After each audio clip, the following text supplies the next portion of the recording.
বড় পর্দার জনপ্রিয় অভিনেত্রী জয়া আহসান কাজের সূত্রে কখনো পাশের দেশ ভারতেও আনাগোনা তার। ওপার বাংলায় তো বটেই, বি টাউনের সঙ্গেও রয়েছে তার যোগাযোগ। এই তো গত রোববার মুম্বাইয়ে বসে ফিল্মফেয়ার ওটিটি অ্যাওয়ার্ডসের পঞ্চম আসর। আরব সাগরের তীরে আয়োজিত সেই অনুষ্ঠানে রীতিমতো বসে তারার হাট। উপস্থিত ছিল বলিউড টলিউডের নামজাদা সব তারকারা। সেখানে ডাক পান বাংলাদেশের অভিনেত্রী জয়া আহসানও। ফিল্মফেয়ার ওটিটি অ্যাওয়ার্ড 2024-এ বিশেষ পুরস্কারও পান এই অভিনেত্রী।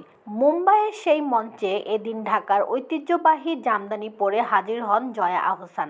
এ পর্যন্ত সবই ঠিক ছিল, কিন্তু বিপত্তিটা বাধে গত মঙ্গলবার রাতে জয়ার ছবিগুলো যখন সামাজিক যোগাযোগ মাধ্যমে ছেয়ে যায়। আপত্তির বিষয় ছিল জামদানিকে শাড়ির মতো না পরে খানিকটা ভিন্নভাবে পরেছিলেন জয়া আহসান। আর তা কেন্দ্র করেই সামাজিক যোগাযোগ মাধ্যমে অভিনেত্রীকে নিয়ে শুরু হতে থাকে সমালোচনা, বিতর্ক। বিষয়টি নিয়ে আর চুপ থাকতে পারলেন না জয়া আহসান। সদ্যই গণমাধ্যমকে তিনি জানালেন, জামদানি পরার মধ্যে কোনো তাত্ত্বিক নিয়ম নেই। অভিনেত্রীর কথায় কেউ তো দাসখত দেয়নি যে জামদানি এভাবে পরা যাবে না, ওভাবে পরা যাবে না। আমাদের ঐতিহ্যবাহী খাবার যদি ফিউশন করে খেতে পারি, যেমন পিঠা বা মাছ, তো আমরা ফিউশন করে খাই। তাহলে আমাদের দেশের কস্টিউম কেন ফিউশন করে পরতে পারবো না?